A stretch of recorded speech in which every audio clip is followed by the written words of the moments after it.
오늘 본문은 21장 17절부터 40절까지인데 17절부터 26절까지 첫 대지만 해당되는 말씀을 같이 교대해서 읽도록 하겠습니다.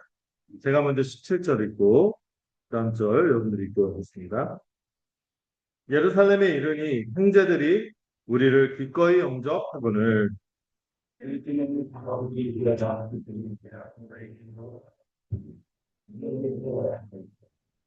바울이 무난하고 하나님이 자기의 사역으로 말미암아 이방 가운데서 하신 일을 낱낱이 말하니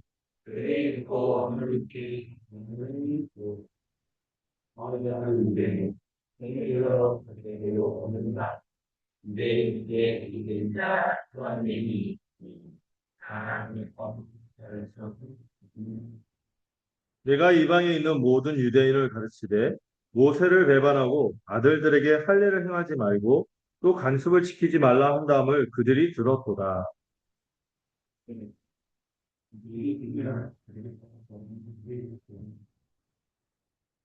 우리가 말한 이대로 하라. 선한 네 사람이 우리에게 있으니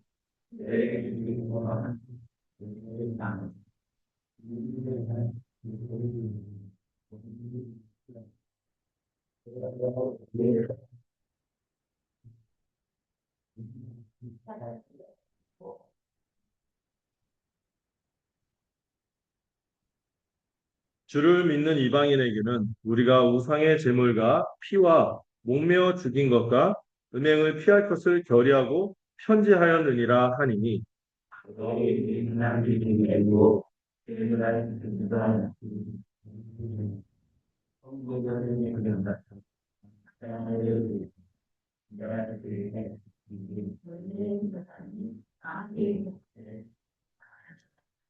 예. 자, 오늘은 제목이 뭐죠? 완벽한 계획이 실패했지만 그 실패를 뛰어넘어 흐르는 하나님의 거대한 섭리에 대해서 살펴보거든요. 어제 이미 그 우리말 성경으로 내용을 좀 파악하셨겠지만 오늘도 이 말씀을 들여다보며 어떤 의미가 있는지 또 깊이 살펴보도록 할게요. 자, 화면이 이렇게 나왔죠. 이게 무슨 화면일까요? 무슨 화면이면은 이제 여러분들 그 주보에 눈치채셨나요? 오늘 드디어 사도행전의 마지막 섹션, 마지막 부분에 돌입했습니다. 바울이 몇 번에 걸쳐 전도여행을 했죠? 1차, 2차, 3차까지 붙었어요. 그리고 이제 어디로 갑니까? 마지막으로 이제 예루살렘에 도착해서 로마로 가는 그 부분이 이 21장 오늘 본문부터 시작이 되는 것이죠. 저기 동쪽 끝에 예루살렘에서 출발해서 점점 유럽으로 가서 끝에 어디?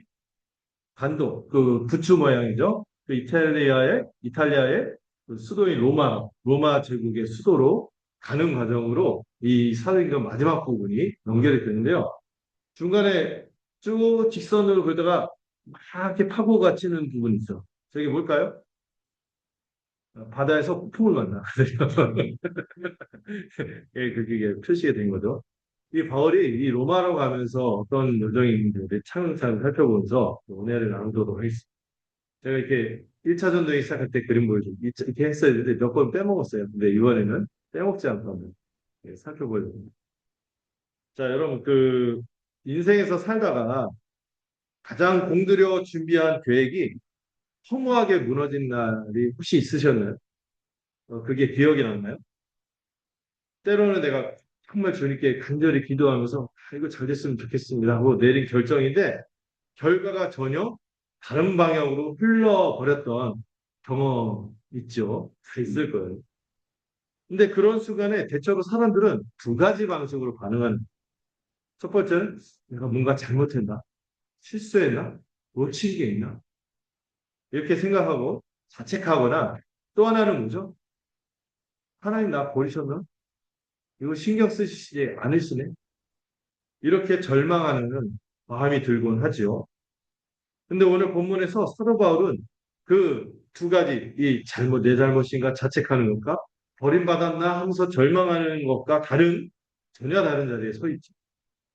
사실 이 오늘 첫 번째 읽은 부분은 이 첫 대지에 해당되는 부분에서 바울이요, 중요한 결단을 내렸는데 이 결단이요, 선의에 가득 차. 사랑에 가득 찬 결정을 내린 거였어요. 근데 여러분 1대지만 읽어서 그렇지 2대지, 3대지를 보면 그 결정의 결과가 어떻게 이루어지죠? 똥으로 인하여 무자비한 폭력을 당하는 것으로 연결이 되고 결국에는 쇠사슬에 매어서 그 죄수에 매이는 그런 결과로 이어지고 있습니다. 우리는 알죠. 우리 본문을 보면 바울이 잘못했기 때문이 아니에요. 과연 무슨 일이 일어났길래 이렇게 됐어요? 우리 그각 부분을 좀 살피면서 이 본문을 의미를 찾고자 합니다. 자, 첫 번째 대지는 뭡니까?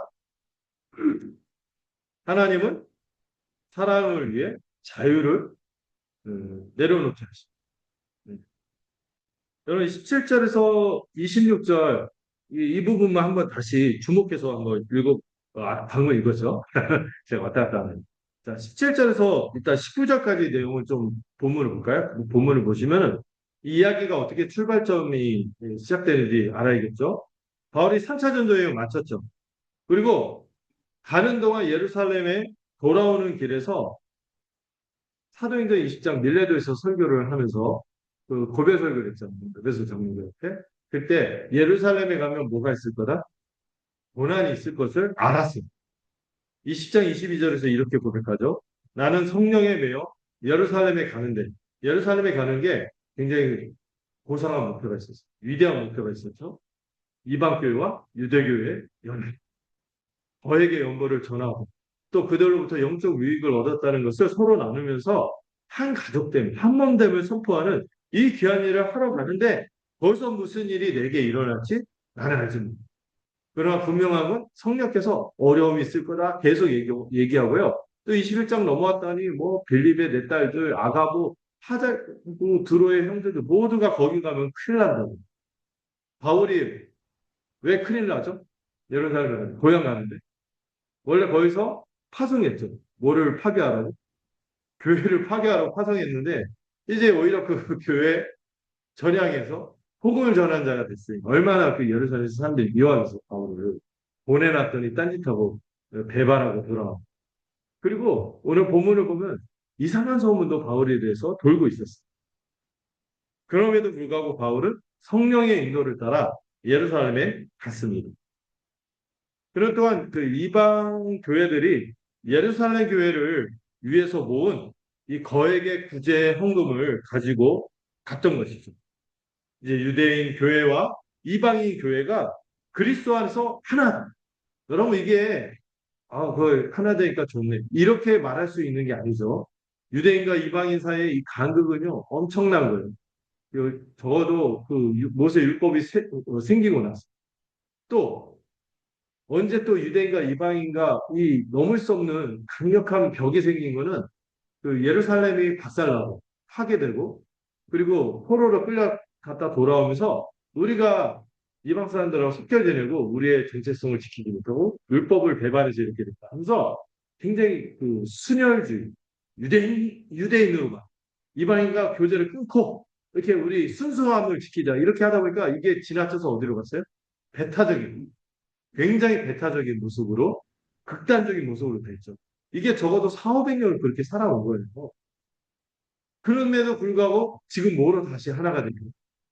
그 모든 장벽, 복음으로 하나가 되어서 그리스도 안에서 하나가 됐다는 것을 온몸으로 증명하는 이 연합의 행위를 나타내고자 바울이 그렇게 소명을 가지고 목숨 걸고 자, 그래서 17절을 보면은 예루살렘에 도착했더니 그 유대인 신자들, 이 형제들이 기쁘게 바울을 영접합니다. 감사한 일이죠. 정말 로마서에서도 저들이 이 헌금을 잘 받아야 되는데 이방 것들이라면서 이방 것들의 더러운 것이라면서 도리를 안 받을까봐 그런 표현을 쓰거든요. 저들이 받음직하도록. 근데 흔쾌히 받고 기뻐하신 거죠. 형제들이 기뻐했어요. 그 야고보가 그 예루살렘 교회 수장이었죠. 그 초대 총회장이라고 제가 농담 비슷하게 얘기했는데, 이 초대 개신교회 초대 총회장, 이 예수님 친동생 야고보와 이 장로들이 또 사도를 포함한 장로들이 함께 이 바울이 이방에 복음을 전한 소식을 듣고 교회가 세워진 소식을 듣고 함께 하나님께 영광을 돌렸습니다. 아름다운 이 만남이 이루어진 거죠. 그런데 이 시절부터를 보면은 위기가 느껴져요. 야고보와 장로들이 그거 너무 감사한 일이다. 너무 기쁜 일이다. 이렇게 얘기했는데 그런데 지금 큰일 났어. 무슨 일이 일어나냐면 예루살렘에 예수님을 믿는 수만 명의 유대인 출신의 신자들이 있었는데 그들 사이에 바울에 관한 헛소문이 퍼져 있었거든요. 어떤 소문이 퍼져 있었냐면 바울이 이방에 사는 이방인들 말고 이방에 사는 멀쩡한 정체성을 갖고 살아가는 유대인들에게도 모세 율법 지키지 마 하면서 모세를 배반하고 야 자녀들한테 왜 할례를 줘? 할례 행하지 마. 이방인들한테는 굳이 할례를 행하지 말라 말하는 게 맞는데 유대인들은 그게 전통이잖아. 자기들의 정체성인데 그것도 하지 말라고 말했다는 거짓 소문이 퍼진 거지. 이건 사실이 아니에요. 바울은 이방인이 구원을 받기 위해서 또 따로 율법을 지켜야 할 필요 없다. 할례를 받을 필요 없다고 말한 거지. 유대인 신자가 여러분 우리 태어나면은 자녀들한테 하는 뭐 독특한 뭐 문화적인 습관이 있을 거예요. 새해가 되면 떡국 먹는 거. 근데 그걸 굳이 떡국 먹지 마. 이렇게 하지는 않았다는 거예요. 할례를 행하지 마라. 이렇게 말하지 않았다는 거예요. 그 유대인들에게 자연스러운 습관이고 문화거든요.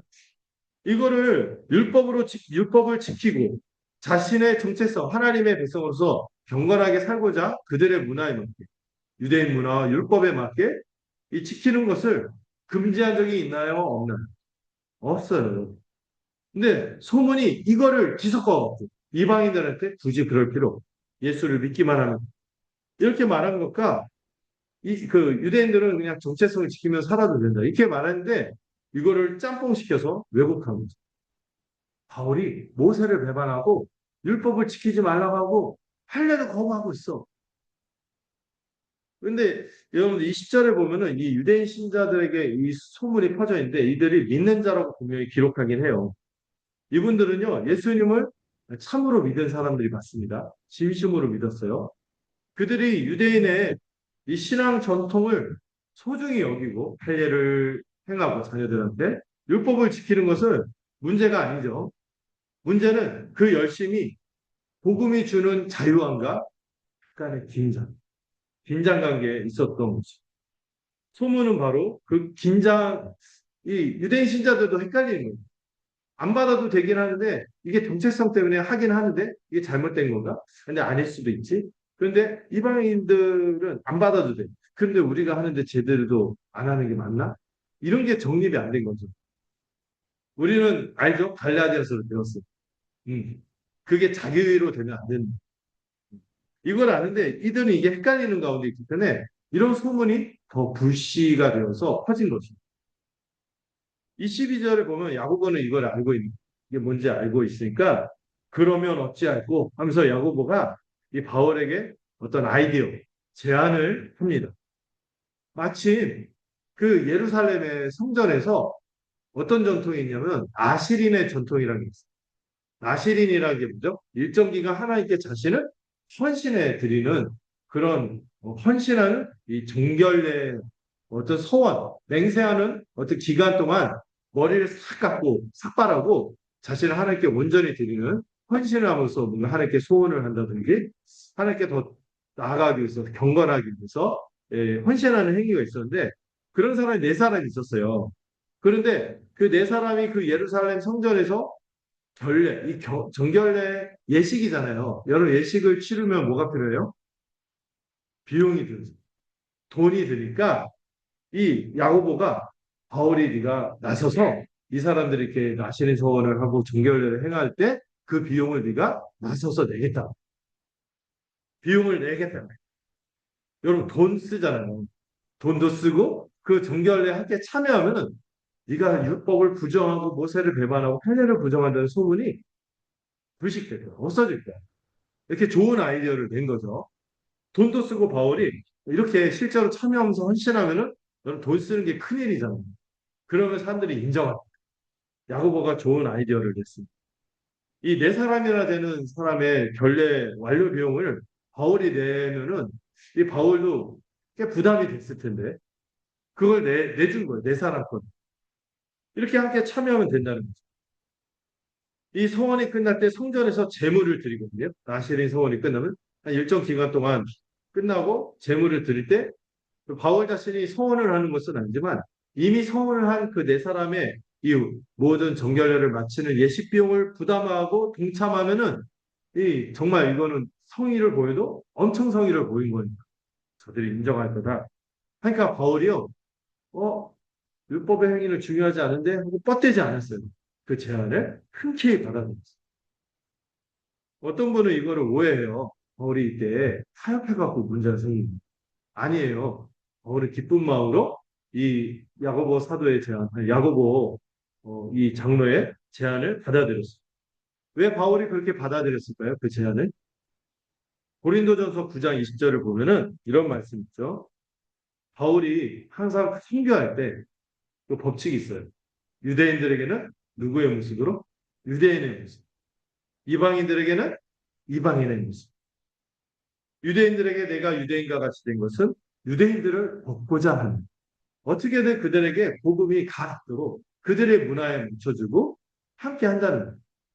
옛날에 되게 유명한 그 마테오 리치라든지 뭐 허드슨 테일러라든지 이런 분들이 중국 선교 갈 때 똑같이 중국의 옷을 입고 같이 그들이 먹는 음식을 먹으면서 그렇게 함께 했다는 거예요. 그러면서 이 마음을 얻어내고 복음을 전 하나님께 받아들여지기 위해서 바울이 이 율법을 지키고 나시린 서약을 하는 게 아니에요. 그는 알아요. 이미 그리스도로 말미암아 내가 용납받았고 완전히 그, 받아들이는 의롭게 되었다. 이걸 믿죠. 바울은 이 결례에 참여하지 않아도 이미 하나님 앞에 그리스도 안에서 정결하고 거룩한 사람이라는 것을 알아요. 이 부분에 대해서 자유한 사람입니다. 그런데요, 이걸 가지고 이 유대인들에게 당신이 그렇게 내일 필요가 없어요 하고 자유를 증명하려고 논쟁하려는 사람. 어떻게 했냐면은 그 형제들을 얻기 위해 자신의 자유를 어떻게 한 거예요? 제한한 것이. 왜 그랬겠어요? 그들을 사랑한다. 그들을 품고자 하기 위해서 그렇게 한 것이죠. 유대인들에게 유대인과 같이 되어 그들을 얻고자 함이죠. 그래서 유대인 신자들, 아직 아리까리 헷갈리는 복음이 뭔지 명확하게 알지 못하는 유대인 신자들도 없고 또 혹여나 아직도 복음에 저항하는 유대인들도 돌이킬 수 있도록 이게 타협하기 아니라 사랑으로 자신의 자유화를 주장할 수 있는데도 주장하지 않고 내려놓는 거죠. 타협이 아닌 거예요. 여러분, 우리 주님도 이 땅에 오셔서 세리세인 창녀와 어울리며 그들의 마음을 얻고 그들과 함께 하셨어요. 하늘의 영광을 내려놓고 사람의 형체, 또 돈과 같은 형체를 입으신 그 그리스도의 사랑을 따라 바울이 자신의 삶으로 이걸 적용합니다. 이는 선하고 사랑에 가득 찬 사랑에서 우러난 결정이었던 것입니다. 근데 이런 헌신, 여러분 돈도 내고 이렇게 마음도 드리고 수고하고 관심을 갖고 자기 시간도 들였을 거 아니에요? 그 예식에 참여하고 바빠 죽겠는데 여기 또 참여하고 이런 엄청난 성의를 보였음에도 불구하고 사실 이 성경에 나타나는 흐름을 보면 현실을 반영. 냉혹한 그 역설적인 사건이 이어지는데 이 7일의 정결례 기간이 끝나갈 무렵에 가장 사람들이 와 바울이 정말 율법을 존중하고 또 전통을 존중하고 유대인이구나. 그러면서도 복음을 전하는 사람이네. 이렇게 받아들이는 것이 아니라 예기치 않은 폭풍이 몰아닥쳤어요. 여러분 이 본문을 보면 우리의 현실이 떠오르는 것이죠. 여러분 우리가 가끔 가장 선하고 사랑에서 우러난 결정이 실제 현실에서 내가 이렇게 하면은 이렇게 하고 이렇게 하겠지 생각했는데 이게 그렇게 안 될 때가 있어. 산산조각나고 막 무너지는 이 현실이 닥칠 때 우리를 당혹스럽게 만드는 거죠. 이 사람의 최선이 우리의 최선이 무너질 때 하나님이요 막 개입해 있어서 막 도와주셔야지 뭔가 극적이고 드라마틱하고 그럴 것 같은데 안 그럴 때가 있다는 거예요.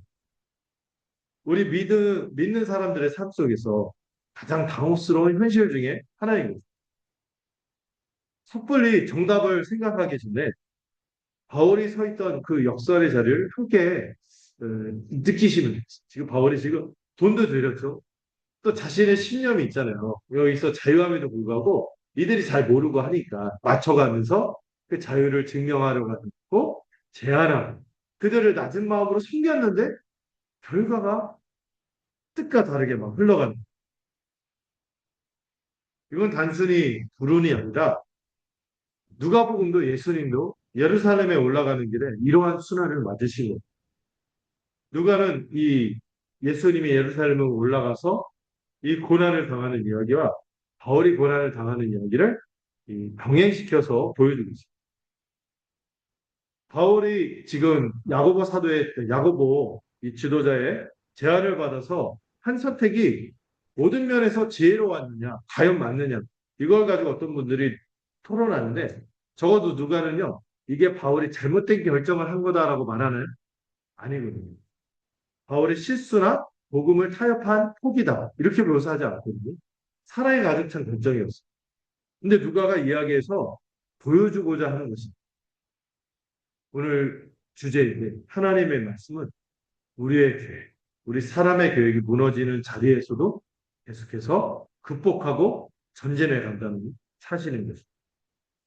이 선한 순종이 이 어떻게 예기치 못한 폭풍 속으로 들어가는지 오늘 이 첫 번째 도입의 장면에 이어서 27절, 36절에 이어지는 두 번째 대지로 실제 살펴보면서 이 내용이 어떻게 펼쳐지는지 알고자 하는데요. 일단 주제를 인식하고 들어가면 좋겠어요. 두 번째 대지의 제목이 뭐죠?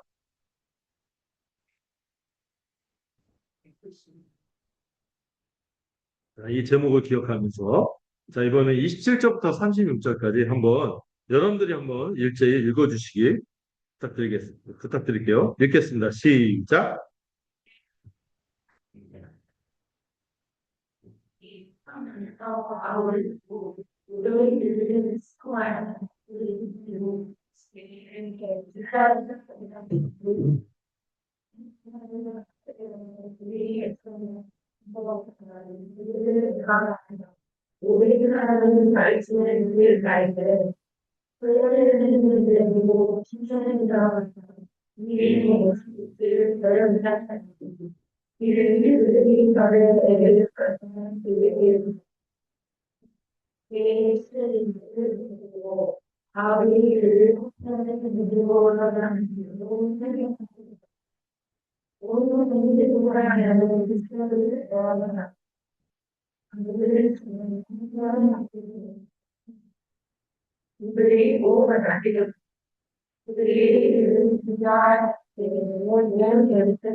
예, 천부장이 가까이 가서 바울을 잡아 두 쇠사슬로 결박하라 명하고 그가 누구이며 그가 무슨 일을 하였느냐 물으니 무리 가운데서 어떤 이는 이런 말로 어떤 이는 저런 말로 소리치거늘 천부장이 소동으로 말미암아 진상을 알 수 없어 그를 영내로 데려가라 명하니라. 바울이 층대에 이를 때 무리의 폭행으로 말미암아 군사들에게 들려가니 이는 백성의 무리가 그를 없이하자고 외치며 따라가미로다. 아멘. 음. 자, 이 두 번째 장면은 이 바울이 생각지 않은 폭동에 휘말려서 이런 말이 있죠. 조리돌림입니다. 조리돌림을 당하는데 이게 우리 사실 어떤 사람을 말로 막 이렇게 공격하는 걸 요즘 약하게 조리돌림이 하는데 이게 뭐죠? 옛날에 머리채 잡고 막 두들겨 패고 엄마 사람들이 달려들어서 막 이렇게 하는 그 굉장히 낭패를 당하는 그런 장면이 이어지고 있어요. 이 장면을 이해하기 위해서는 일단 한 가지를 먼저 알아야 되는데 당시 성전에는요. 여러분들 그 성전의 구조를 대충 출애굽기 들어서 성막이랑 비슷하니까 아시죠? 가장 서쪽에 뭐가 있죠? 성소. 그 다음에 성소 앞에 그 뜰이 있어요. 유대인의 뜰이 있는데 그 뜰도 등급이 있어. 일반 유대인 남성의 뜰, 여기 여성의 뜰, 가장 바깥에 이방인의 뜰이 있어요. 여기 단계로 나서 하나님께 가려면은 더 정결해야 되고 더 거룩해져야 되고 그래서 막 단계를 나면서 이 장벽을 세웠죠. 특별히 이방인의 뜰과 그 일반 유대인 남성이 들어가는 뜰로 들어가는 이 성소로 들어가는 그 뜰 사이에는 실제 그 사이를 가로막는 돌담이 있었어요. 돌담. 실제 돌담이 있는데 이 담에는 이런 말이 적혀 있어요. 이방인이 이 선을 넘어오면 죽음을 면치 못한다. 이건 뭐 로마의 뭐 법이고 뭐고 상관없이 치해법거든요. 이 성전에 아무리 누가 그막 고관대장이 들어와도 이방인이면 죽음을 당한다. 이런 경고가 있었어요. 이거는 단순한 건축물 정도가 아니라 이 돌담은 너는 하나님께 절대 가까이 갈 수 없어. 이렇게 말하는 이방인들에게 절망을 주는 상징이죠. 근데 에베소서 2장 14절에서 바울이 이렇게 선언합니다. 그는 우리의 화평이시지. 그는 누구죠? 그리스도께서 우리의 화평이 되셔서 둘로 하나를 만드사 원수된 것, 곧 중간에 막힌 담을 자기 육체로 하시고 유대인들은 여전히 세워놓은 그 돌담을 누가 허무셨어요? 그리스도께서 허무셨어요. 예수님께서 십자가에서 숨을 거두실 때 그 상징적인 사건이 일어났죠. 위에서부터 아래로 뭐가 찢어졌어요? 성소와 지성소를 가로막던 이 휘장이 찢어졌듯이 하나님께 나아가는 길을 막던 모든 담은 이미 허물어졌습니다. 이제 그 돌담은 더 이상 어떤 힘을 가진 장벽이 아니라 십자가 앞에 무너진 부스러기에 불과합니다. 잔해에 불과합니다. 그리스도의 십자가로 말미암아 이 담은 이미 허물어져 있었습니다. 여기 헬라어가 아마 그걸 거예요. 이 담 넘어오면 죽는다. 옛날에 그 짝꿍하고 38선 붙고 그랬던 거 기억이 나는데 그렇게 하죠. 그런데 지금 이 폭동을 일으킨 사람, 폭력을 행사하는 바울에게 폭력을 행사하면서 성전 수호 하면서 막 열광해 갖고 광기에 찬 이 사람들은 그리스도께서 허무신 그 담을 여전히 붙들고 있는 거죠. 그래서 본문이 중요한 구분을 하는데요. 예루살렘에 믿는 유대인 신자들과 누구를 구분해요? 이 17절에서 등장하는 아시아에서 온 유대인들. 이 아시아는 팔레스타인 그쪽을 얘기하는 거죠. 이거 본토 사람, 본토에 있는 유대인들, 이 사람들과 이 예루살렘에서 회심해서 예수님을 믿는 유대인 신자는 다른 부류예요. 이들은 여기에 가담하지 않고 여전히 복음을 거부하는 이들이 이 여기에 이제 폭동을 일으키는데 이 실제 폭동을 선동한 사람들은 명절을 위해 예루살렘에 왔던 이 팔레스티안 지역, 아시아 출신의 유대인들이었어요. 그러나 여러분, 이 유대인 신자들도 이때 막 헷갈렸던 거예요. 복음 위에 더 씌워진 열심이 자칫하면 쉽게 왜곡과 폭력의 토양이 된다는 것을 이 두 장면이 보여주죠. 이 아시아에서 온 유대인들이 성전에서 바울을 발견한 뒤에 군종을 선동합니다. 이 사람이 이방인을 데리고 성전에 들어가서 이 거룩한 곳을 더럽혔다. 이방인을 데리고 들어가면 죽인다 했잖아요. 이방인을 데리고 꺼리낌 없이 성전을 활보했어 하면서 막 거짓 소문을 정말 믿고 가짜 뉴스가 퍼질 때 어느 말도 안 되는 신을 파져갖고 막 분노하면서 막 온갖 소동을 벌이는 사람들 있잖아요. 막 법원에 막 쳐들어가고 그렇게 했던 것처럼 이 사람들이 흥분해서 그런 일을 하는데 근데 29절에 보면 이 진상이 나와요. 뭐죠? 예배소 출신의 이방인이긴 한데 이 드로비모와 바울이 예루살렘 거리를 같이 걸었던 것 같아요.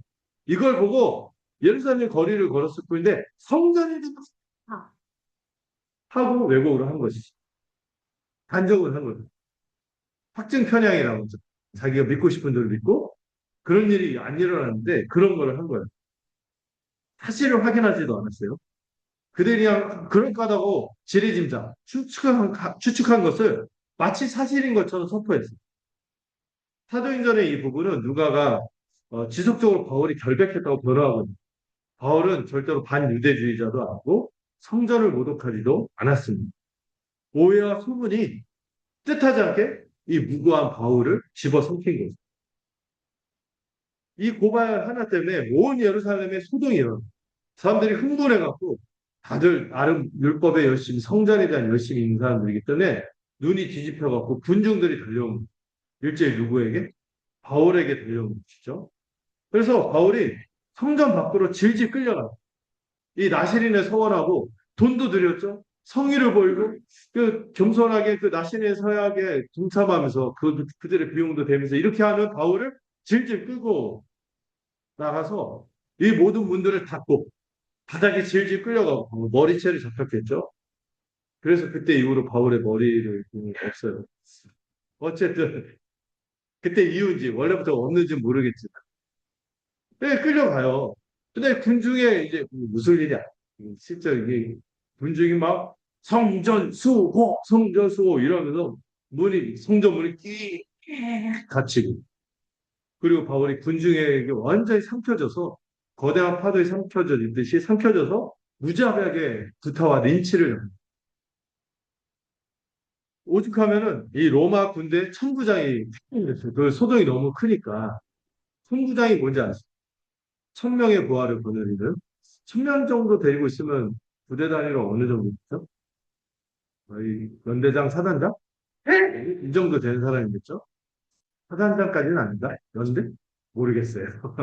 어쨌든 이 연대장 정도 되는 이 글라우디오 루시아라는 이 천부장이 이 공권력을 발해서 군사들 끌고 와서 그것을 막은 거예요. 그래서 이 사적인 린치가 일어나면 안 되니까 로마 제국이 굉장히 이 법에 의해서 합리적으로 통치가 됐기 때문에 이 사적인 린치를 멈추고 불탈을 멈추고 일단 이 사람들을 진정시키기 위해서 총부장이 바울을 뭐로 결박해요?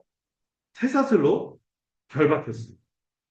그래서 쇠사슬로 딱 묶인 모습을 보고 군중들이 흥분하면서 이렇게 외친 아니 아우톤 아이 아우톤 이게 뭔 말이냐? 그를 없애버려라 죽여버려 이렇게 소리 지르는데 그 군중이 외치는 소리를 실제로 기록하는데 왜냐하면은 이게 어떤 장면을 연상하게 하는 불과 수십 년 전에 예수님이 빌라도의 법정에 섰을 때 군중이 외쳤던 구호가 바로 이 구호. 아이레 아우토 그는 없이 하소서 죽여버리소서. 이거 누가복음 23장 18절 동일한 저자죠. 우리가 일제히 소리질러 이르되 이 사람을 없이 하라 하고 바라바를 우리에게 놓아주소서. 똑같은 단어. 누가는 이 장면을 통해 독자들이 뭐를 떠올리도록 바울이 지금 당하는 고난이 예수님의 순환의 길을 동일하게 당하고 있구나. 이걸 떠올리게 하는 거예요. 근데 여러분, 바울이 쇠사슬에 묶여 끌려가는 이 장면은 비참한 실패가 아니라는 것을 생각하세요. 부활하신 주님과 연합한 바울이 그 사람이 주님의 고난에 동일하게 참여하고 있는 것이죠. 빌립보서 3장 10절을 보면 바울은 이렇게 고백합니다. 내가 그리스도와 그 부활의 권능과 그 고난에 참여함을 알고자 하여. 그리고 그 아이레 아우턴 없이 하소서 하는 저주에 찬 음성, 저주에 찬 이 외침을 받으신 예수님의 십자가, 그 십자가가 우리의 구원입니다.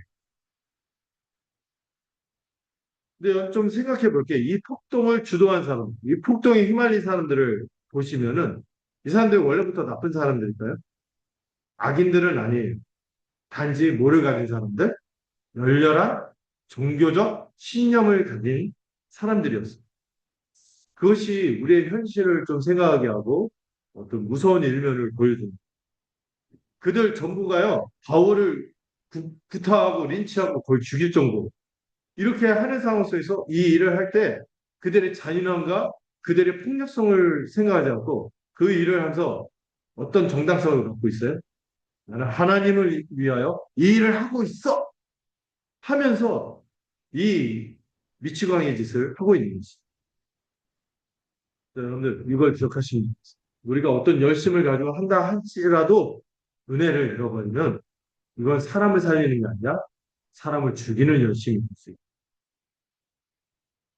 어떤 전통을 지키는 것이든 종교적인 어떤 노력을 하는 것이든 어떤 내가 어떤 도덕적 기준을 가지고 이렇게 막 열심을 부린다고 하는 것이 은혜가 없으면 은혜를 잃어버리면 이거는 잔인한 폭력성에 물들기가 쉽습니다. 여러분 그런 모습을 저는 우리 한국교회에서 봅니다. 부부적인 정치 신념에 빠져갖고 굉장히 극단적인 이해할 수 없는 행동들을 하거든요. 그들이 하는 유일한 정당성 근거는 동성애가 이 나라를 삼키게 할 수 없고 이거예요. 그래서 온갖 이 더불어 사는 삶이라든지 이런 것들에 대해서는 전혀 생각하지 않아요. 어떤 이 종교 신념이라든지 정치 신념이든 하나님의 은혜가 사라져 버리면 왜곡되기 쉬운 거예요. 이것들 자체가 그 자체가 나쁜 것은 아니에요. 성경에서 본다니까 우리가 동성애로 반대하기도 하고 또 여러 가지 것들 정책을 지지할 수도 있어요. 그러나 이것이 위협받을 때 마치 하나님이 안 계신 거죠. 하나님보다 더 격렬하게 반응한다면 그것이 그 사람에게 우상이 되었다는 증거. 그리스도의 의가 우리가 스스로 쌓은 모든 담을 대신해야 하는 거예요. 이 사람들의 우상은 뭐예요? 막힌 담. 이방인들은 절대 성전에 들어갔어요. 이 우상적인 신념이 완전히 경계에 사로잡히게 했잖아요. 근데 그 모든 것이 어디하고 부딪힐 때 그 모든 것을 해체시켜야 돼요. 그리스도의 의가 우리의 유일한 의다. 이 그리스도의 의가 우리의 유일한 의라는 것은 내가 얼마나 괜찮은 신자이고 괜찮은 사람인지를 이제 우리가 스스로 증명할 필요가 없다는 거예요. 우리는 우리 나름의 어떤 열심과 기준으로 담을 쌓아서 나는 저 사람보다 낫다. 이렇게 말하려고 하는 모습이 있겠죠. 그러나 복음은 어떻게 말합니까? 나는 그리스도의 공로와 그의 의가 없이는 하나님 앞에 설 수 없는 그런 죄인일 뿐입니다. 이런 겸손한 심령으로 고백하게 만드는 것이 복음입니다. 나는 저들보다 이런 도덕적인 우위에 있어, 이런 정치적인 신념의 우위에 있어 하고 상대를 배타적으로 두는 것이 아니라 오직 그리스도의 의로만 하나님 앞에 설 수 있습니다. 복음 앞에서 모든 것을 상대화시켜야 돼요. 그리스도의 의만이 이미 하나님 앞에 설 수 있는 완전한 자격이 되었음을 믿고 부유의 것들은 우리가 관용이 있어야 돼요. 그래서 여러분들 이 율법주의적 성향, 자기의 성향이 참 이렇게 교회로 하나로 되게 하고 더불어 살아가게 하는데 장애가 되는 거예요. 이 병적인 예민함과 섬세함으로 지체들을 힘들게 할 때가 있어요. 내 방식대로 내 마음에 드는 대로 행동하지 않고 신앙생활하지 않고 또 물론 교회가 지켜온 예배 모범이 있지만 내가 원하는 그 예배 방식이 아니면은 불편한 거예요. 그래서 뭐 순복음교회 분들이 장로교회 오면 힘들어하시고 장로교회 분들이 순복음교회 가면 힘들어하는 거예요. 그냥 맞춰서 같이 함께 하나님께 영광 돌리면 되는데 이거를 막 이렇게 하는 거죠. 내가 세운 기준에 맞지 않으면 쉽게 정죄하는 태도를 보입니다. 하나님보다 내가 다른 사람보다 괜찮은 신자처럼 보이는 것이 더 중요해지는 순간 그때 우리는 이미 주님께서 무너뜨린 담을 다시 세우고 있는 것이죠. 또 이런 것도 생각해야 돼요. 우리는 서로를 확인 없이 소문으로 판단하고 있죠. 그 사람의 얘기를 직접 듣지 않고 그 사람하고 직접 마주하지 않은데 단지 돌아오는 이야기만 가지고 어떤 그 사람을 판단할 때 어떤 지체가 그런 얘기를 하더라고요. 나는 직접 들은 얘기 또 직접 그 사람과 대화하지 않고서는 쉽게 판단하자. 좋은 태도죠. 근데 우리가 이렇게 휘말릴 때가 없어요. 내가 가장 쉽게 정죄하는 사람은 누구일까요?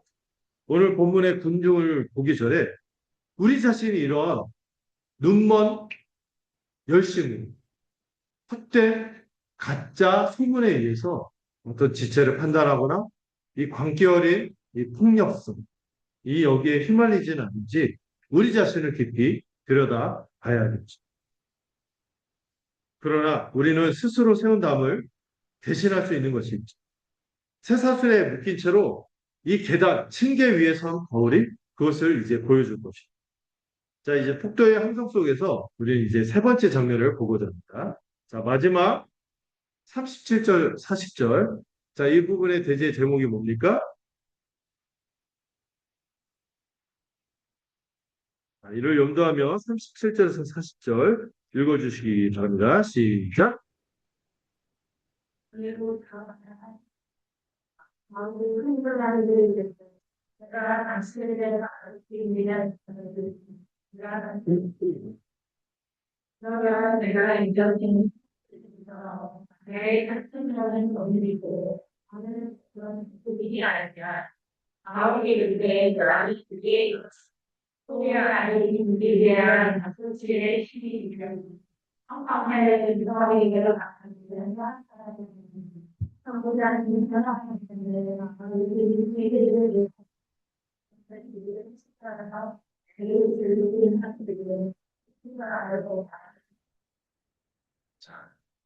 바울이 이제 그 군영으로 끌려 들어가기 직전에 이 군 부대로 들어가는 거죠.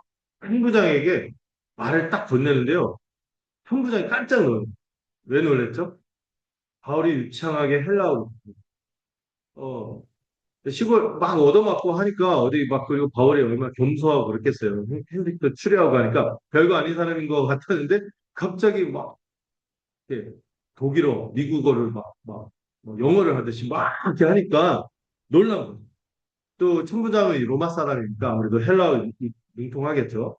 또 로마어보다도 이 헬라어가 좀 더 고급, 상류층의 언어였기 때문에 이걸 듣고 놀란 거예요. 바울이 그 말을 유창하게 하니까. 아마도 천부장이 이 사람들한테 이 고문을 막 구타를 당하고 이렇게 하니까 어떤 바울이 어떤 범죄자, 특히 여기 고문에 나오면 당시에 어떤 사람이 현상수배를 하고 있었냐면 이집트에서 로마에 대해서 반기를 일으킨 반역을 일으킨 어떤 반란 지도자가 이 사람인가? 그러니까 이 유대인들이 그를 체포하려고 저렇게 막 두들겨 패고 있구나 이렇게 오해하고 있었던 거거든요. 그러자 바울이 그 헬라어로 딱 해명하는 거예요. 나는 유대인이라 길리기아 다소의 시민. 난 소읍이 아니야. 유대 어떤 시골 그런 사람이 아니라 이 길리기아 다소는 어디에 직할시예요? 로마야.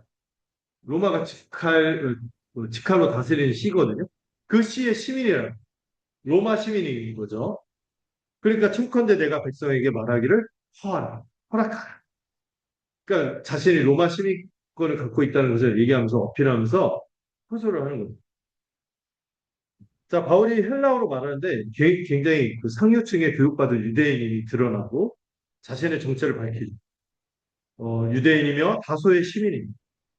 권한을 강요하지 않고 정중하게 요청합니다.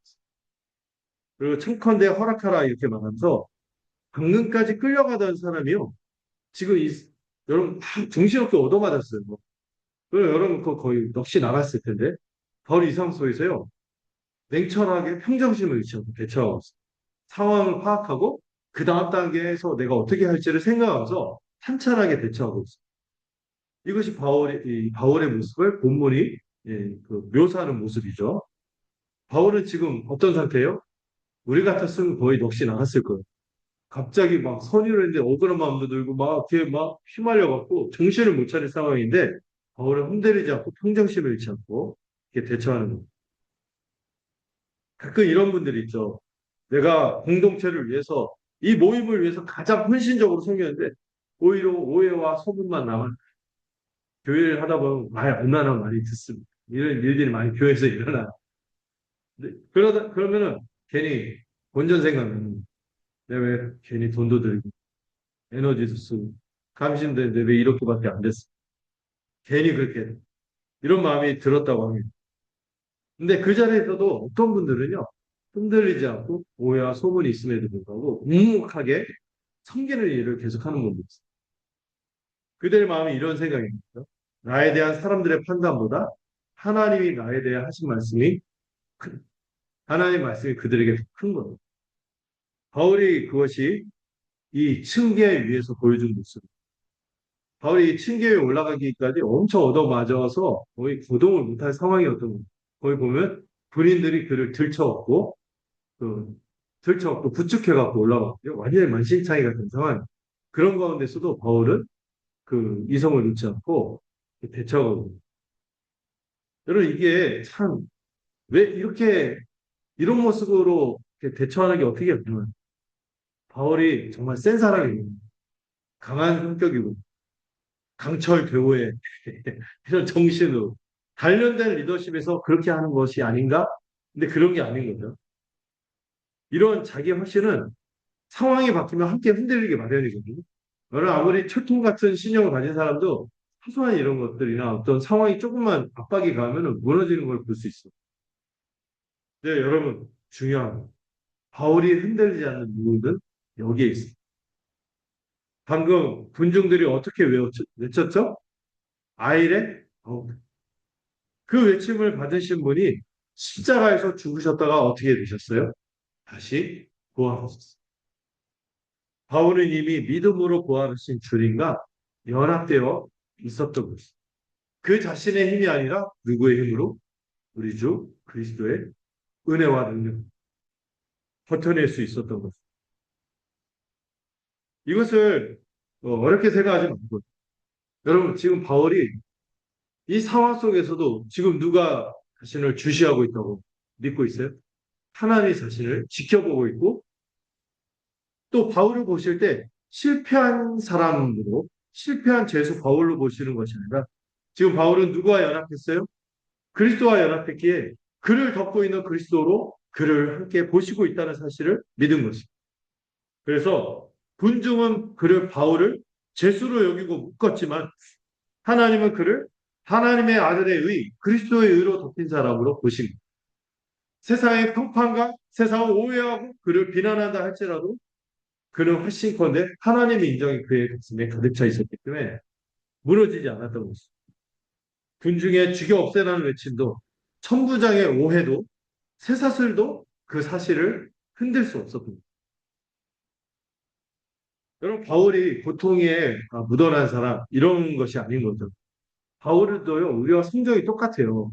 바울의 편지를 보면 고린도후서에는 이 바울의 개인적인 심정이 많이 드러나는데 바울이 얼마나 겁을 먹고 두려워하는지 놀라고 있는지 얼마나 그 약하고 하면 쓰러질 것 같은 그 신경이 있는지 솔직하게 담겨 있거든요. 고린도후서 1장에 이런 표현도 나와요. 힘의 격도로 심한 고난을 받아 살 수만까지 끊어졌어요. 죽고 싶은 마음까지 들었다. 이걸 고백하죠. 그러나 그는 똑같은 우리와 같은 성정을 가진 사람인데 그 흔들리는 순간에도 자신을 붙드는 더 큰 손이 있다는 사실이 그를 흔들리지 않게 하고 평정심을 찾게 하고 무너지지 않게 하시고 그 안에서 역사하시는 분이 누굽니까? 성령님이 계셨기 때문에 성령님이 함께 하셨기 때문입니다. 여러분 성령님은요 단지 우리에게 교리, 말씀을 깨닫게 하고 설명만 하시는 분이 아니에요. 흔들리는 바울을 붙드신 것처럼 우리를 영원한 하나님의 약속에 붙들어 두시는 분이죠. 우리의 신령을 지켜주시는 분이 누구라고요? 성령님이십니다.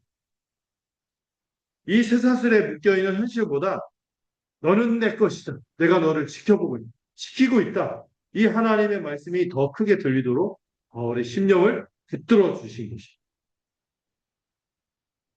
여러분, 그리스도의 은혜를 입은 사람은 내 인생의 결과가 반드시 내 손 안에 컨트롤 되어야 해요. 내 뜻대로 되어야 한다는 강박에서 자유로울 수 있어요. 이것은 우리가 우리의 인생 계획 자체를 포기하라는 말이 아니죠. 하나님 앞에서 우리가 할 최선을 다해서 순종할 것입니다. 그러나 그 결과는 우리보다 크신 그 통치자의 손에 맡길 수 있어야 하는 것입니다. 여러분 이 천부장이 허락하자 바울이 계단 위에 섭니다. 층계 위에 섭니다. 방금까지 이 고문을 당하고 스타를 당하고 이 조리돌림을 당하던 그 사람이 군중을 향해 당당히 서 있습니다. 세상은 그를 죄수로 규정했지만 하나님은 그 순간 그를 그 왕이신 그리스도의 정권 대사로 그 자리에 세우신 것이죠. 쇠사슬에 묶인 채로 그는 세상을 향해 말하기 시작합니다. 그가 히브리어 또 아람어로 말하기 시작하자 그 뒤에 보면 사람들이 조용히 갑자기 헬라어로 막 천부장과 말하는 게 들리더니 갑자기 자기들을 향해서 아람어, 유창한 히브리어, 그들의 본토 언어로 말하니까 조금 전까지 어시아라 아이라우턴 하고 외쳤던 군중이 일순간 고요해집니다. 이 박해받는 상황에서 제자들에게 주님은 앞으로 너희들 박해를 받을 때 이런 일이 일어날 것이다 하고 말씀하셨죠. 말하는 이는 너희가 아니요 너희 안에 계신 누구다? 성령님이 증언하도록 밝혔습니다. 그것처럼 그 약속하신 그분이 이 절박한 순간에 바울을 통해 성령으로 역사하신 거죠. 자, 이제 좀 생각을 전환해서 이 전체의 그림을 좀 생각해 봅시다. 야고보와 장로들이 이 바울을 헛소문으로부터 보호하려고 하고 또 바울도 그들의 제안을 받아들여서 선의로 결단한 이 계획이 다 완전히 어그러지고 무너졌습니다. 뜻하지 않게 바울은 죄수가 되었죠. 인간적으로 보면 철저한 실패가 일어납니다. 여기서 한 가지 생각해 볼 것은 하나님은 우리의 실패를 가볍게 보지는 않으세요. 하나님의 아들은요, 이 땅에 오셔서 우리의 고통과 실패의 한가운데를 직접 통과하셨기 때문에 우리가 실패하는 그 마음을 아십니다. 우리가 뭔가 선의를 했다 어그러지는 그 순간 그 안타까움과 억울함과 그 슬픔을 주님은 아십니다. 그러나 우리가 기억할 것은 그 자리에서 그분이 우리보다 먼저 그 자리에 함께 하셨고 우리가 지금도 함께 계시고 있다는 것. 물론 하나님의 섭리는 언제나 우리가 이해할 수 있는 방식으로 완성되지 않습니다. 어떤 어려운 일을 당하셨나요? 어떤 일들은요, 트라우마가 돼서 상처로 평생 남기도 하고, 어떤 사소한 오해로 어그러져 갖고, 어떤 관계가 좀처럼 쉽게 회복되지 않는 그런 일도 생기기도 합니다. 어떤 사역은 그렇게 애를 쓰고 수고했음에도 불구하고 어떤 결실도 없이 끝나는 그런 순간을 기도 합니다. 그러나 하나님은 우리의 기대와 다르게 실패를 우리가 알아볼 수 있는 성공으로 반드시 이해하도록 해석해 주지 않을 때도 있어요. 그러나 하나님은 우리가 믿는 것이죠. 그 실패 속에서도 하나님의 일을 멈추지 않습니다. 사도행전이 앞으로 그것을 더 보여줄 거예요. 여러분, 근데 지금 이 순간에도 관점을 달리하면 놀라운 일이 일어났어요. 여러분, 이방 제국의 세가 최강의 부대인 로마 군대가 지금 누구를 보호하게 된 거예요? 바울을 보호하게 된 거예요. 이 누가는 이 역사적인 사실을 반복해서 보여줍니다. 하나님의 복음은요, 그것을 적대하고 그것에 맞서는 이 강력한 세력조차도 도구로 사용하는 것이죠. 여러분들, 23장 11절 한번 잠깐 찾아서 보실까요? 23장 11절 한번 찾아서 읽어주시기 바랍니다.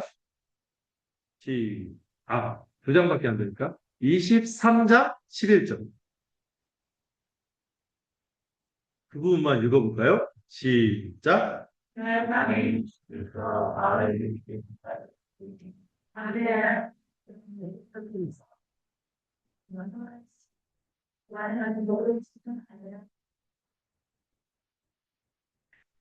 바울이 체포돼 갖고 억울하게 누명쓰. 그전에는 동포들에게 구타와 린치를 당하고 또 세계 최강의 그 로마의 공권력에서 체포돼 갖고 죄수에 몰아졌어요.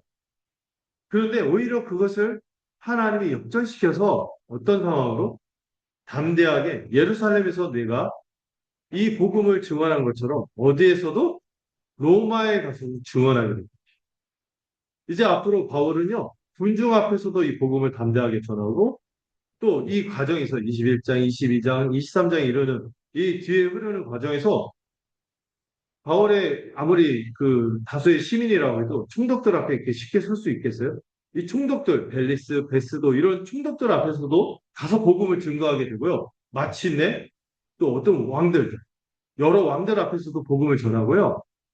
나중에 누구에게까지? 세계를 제패한 로마의 황제 앞에서도 복음을 증언하는 이 자리로 가게 됩니다. 이 사도행전 첫 장에서 주님이 약속하신 말씀 기억하시나요? 사도행전 1장 8절.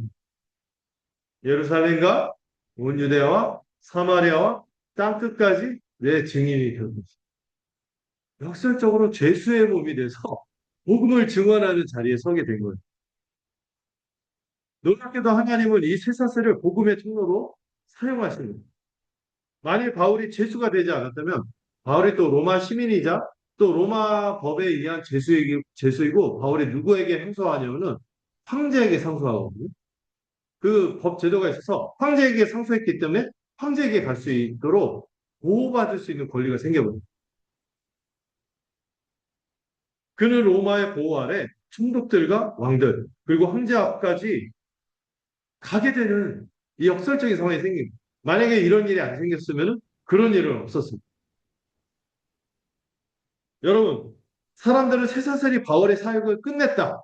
그는 죄수가 됐으니 네, 실패한 인생 이렇게 생각했겠지만 하나님은 바로 그 쇠사슬로 바울의 증언하는 무대를 어디까지? 로마의 황제 앞까지 넓히고 계신 거예요. 만약에 이렇게 바울이 죄수로 로마의 합법적인 죄수로 잡혀있지 않으면 어떤 일이 일어날까요? 로마로 가는 동안 가기도 전에 유대인의 그 암살 위협에 살아남지 못했어요.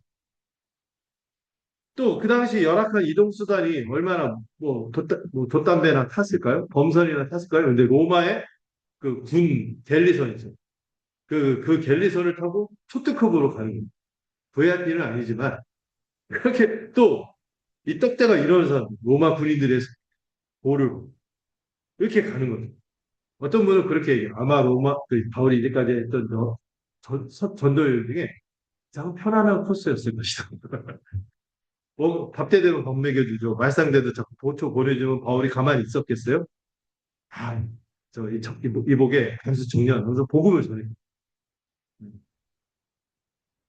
그리고 온갖 그 갈 때마다 막 보면 바울이 청교회한테 다녔던 그 험난한 그 과정이 설명이 되면 강도의 위험과 맹수의 위험과 바다의 위험과 이런 온갖 위험들이 있었는데 이 로마 군인들하고 함께 가기 때문에 가장 안전하게 어떻게 보면은 실패 같았는데 이런 상황으로 하나님이 인도하시고 있습니다. 선한 마음으로 어떤 지체들을 섬기고 공동체를 섬기고 어떤 사역을 시작했다가 오해만 받고 그 오해 때문에 상처받고 침묵하게 된 분이 있을까요? 우리 교회를 위해서 최선을 다했다가 막상 최선을 다했는데 생각지 않게 막 그림이 펼쳐져 갈등이 일어나 이것 때문에 위축된 분이 있을까요? 이 본문이 말하는 거죠. 그것으로 끝나지 않고 바울이 쇠사슬에 묶인 것이 오히려 더 넓은 증언의 무대를 주었듯이 하나님은 이 실패의 자리, 오해받는 자리에서도 여전히 일하고 계신다. 이를 믿기 바랍니다. 하나님은 그 쇠사슬로 바울의 사역을 끝내지 않았어요. 증언의 무대를 넓히신 것이. 서론에서 제가 이 질문을 드렸죠. 내가 뭔가 선의를 가지고 했는데 일이 어그러졌어. 그때 우리는 두 가지 마음이 든다 했죠. 내가 잘못했나? 자책하는 것. 또는 하나님이 이 상황을 원하시지 않으셔서 버리셨나? 이 절망감. 바울이 잘못했기 때문에 이런 일이 일어났을까요? 하나님이 그를 버리셨기 때문에 이 일이 일어났을까요? 오늘 본문은 그 두 가지가 아닌 세 번째를 보여줍니다. 가장 선한 의도를 가진 사람이 선한 계획을 했음에도 무너질 때 그조차도 하나님의 가장 완벽한 계획이 시작되고 있다. 또 이 아이레 아우톤이라는 외침이 수십 년 전에 예수님을 향해 울려 퍼진 소리였는데 예수님은 가장 선의를 가지고 우리를 위해서 죽으셨건만 우리를 위해서 섬기셨건만 십자가에서 처형당하셨습니다. 이것이 보면 세상의 관점에서 볼 때는 처참한 비참한 실패처럼 보여요. 그러나 하나님의 관점에서는 그것이 오히려 가장 완벽한 구원의 사건이 되었습니다. 역사상 가장 큰 실패처럼 보이는 자리에서 하나님이 가장 소중한 아들까지 내어주시고 이 땅 가운데 보내셔서 온 이 구원 역사를 총집약해서 일으킨 사건이 하나님 나라의 모든 역사가 좌절될 것 같은 그 순간에 역사상 가장 큰 승리가 실패처럼 보이는 그 십자가에서 일어납니다. 여러분 우리의 계획이 무너져도요. 하나님의 구원이 무너지지 않는 이유가 여기 있는 거죠. 우리의 실패보다 먼저 그리스도께서 십자가에서 이미 모든 것을 성취하셨습니다. 그분의 의로움이 우리의 것입니다. 이 사실은 어떤 상황에서도 취소될 수 없습니다. 이걸로 충분합니다. 여러분 올해 꿈꾸었던 일이 무산되었습니다. 최선을 다한 어떤 섬김과 사역이 결실을 맺지 못했을까요? 선한 뜻으로 내린 결정이 오히려 이 주변의 상황을, 내 주변의 사람을 어렵게 만든 이렇게 낭패감이 드는 상황이 있었나요? 아니면 계획을 세울 여유조차 없이 그냥 하루하루를 버텨온 분들도 있을지도 모르겠어요. 아파서 또는 돌봐야 할 사람이 있어서 또는 상황이 내 여러 가지 이 선택을 허락하지 않았어요. 어쩔 수 없이 참 어려운 자리로 가는 그 상황 속에서 그 어떤 자리에 있든 여러분 기억하세요. 하나님은 그 자리를 낭비하지 않았어요. 지금 여러분의 삶에서 가장 선한 의도와 계획이 무너진 자리가 어디일까요? 그 자리에서 여러분들 기억하시기 바랍니다.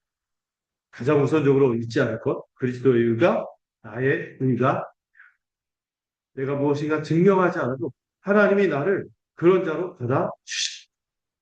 우리 지체들도 그런 자로 우리를 바라보겠죠. 우리는 그리스도 안에서 하나님의 자녀인 것입니다. 그 자녀에게는 무너진 자리도 버려진 자리가 결코 될 수 없습니다. 그리스도의 의 안에 있는 사람은 조금씩 달라져요. 그 변화는 억지 결심으로 만들어내는 변화가 아니죠. 내가 원래부터 세서 이런 일은 너끈해. 그런 사람 없어요. 필요 없어. 막 잔매 장사 없다고 상황이 닥치고 한번 무너지죠. 그러나 누가 우리를 붙드시느냐? 성령님께서 우리를 붙드시며 또 성령님께서 우리를 변화시킨다면 그 무너진 계획 앞에서도 자책보다 내가 잘못했나? 이런 자책보다 하나님 앞에 나아가게 됩니다. 흔들리는 순간에도 우리 자신을 입증하기 위해서 안달복달하지 않고 그리스도 안에서 깊은 만족감에 머물게 될 것입니다. 무너진 계획 앞에서 자책보다 기도하게 되겠죠. 내가 흔들리는 상황에서 내 자신을 무가치하지 않고 이걸 증명하려고 애써서 막 이렇게 하는 것보다 그저 누구 안에 있으면 된다? 그리스도 안에 있는 그 사실에 머물게 됩니다. 그리고 무너진 자리에 있는 이웃에게도 우리가 먼저 겸손하게 돌아가게 되겠죠. 하나님은 그 무너진 자리를 새로운 증언의 무대로 삼으셨어요. 이 무너진 자리에서 그리스도와 함께 있는 우리의 모습이 이미 하나님의 이야기를 드러내고 있는 것입니다. 이 복음이 우리를 홀로 두지 않을 거예요. 바울이 형제들의 결례 비용을 기꺼운 마음으로 대납했잖아요. 대신 내줬죠. 그리스도께서 이미 우리의 모든 죄값을 치르셨어요. 우리가 서로의 짐을 지는 것은 복음을 살아내는 재현인 거죠. 대신 값을 치르고 짐을 짊어져. 이것이 어떤 결과로 이어지든 우리는 그 자체로 가치 있게 받아들이고 섬기는 거예요. 어떤 일의 결과로 성취로 인정받는 것이 아니라 우리 어떤 자리에서 무너진다 하더라도 그것에 우리 주님이 함께 계시며 우리 교회로서 함께 서는 것이죠. 그것이 복음이 만드는 공동체죠. 여러분 이 문장을 기억하실까요? 하나님은 실패를 마지막 문장으로 쓰지 않으시고 그러면 우리는 자책하기보다 뭐 하니까? 기도하면 나를 증명하기 위해서 막 이러지 마세요. 그냥 주님께서 우리를 받아주셨고 지체들이 우리를 있는 그대로 받으셨음을 받았음을 기억하고 머무르시고 그리고 서로의 짐을 지는 것입니다. 자, 이 마지막 문장 함께 읽어볼까요? 시작.